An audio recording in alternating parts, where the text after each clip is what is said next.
Have you ever thought about what exactly makes a legal grievance something a court can officially recognize and address? It is a fundamental question in our justice system, ensuring that lawsuits are grounded in established principles.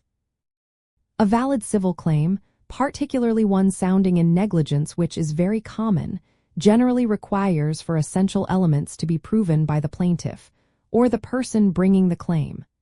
These are duty, a breach of that duty, causation directly linking the breach to the harm, and actual damages suffered by the plaintiff.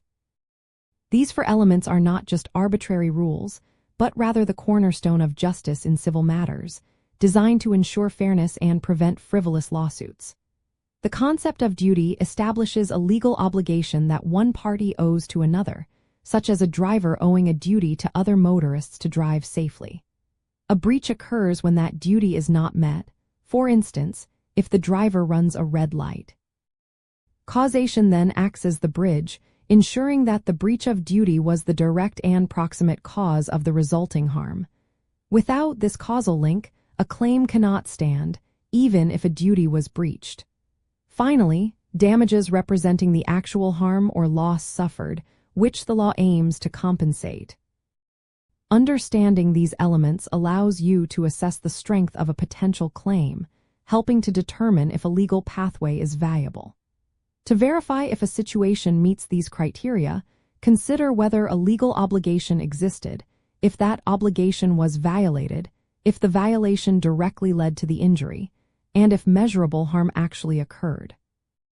For example, if a property owner had a duty to maintain safe premises, failed to fix a broken step, and that failure directly caused a visitor to fall and incur medical bills, then all four elements would likely be present.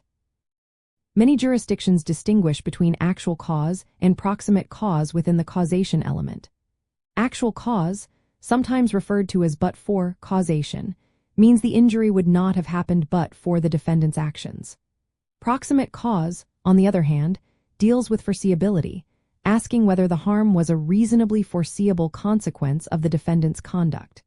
Both must typically be established for a complete causation argument.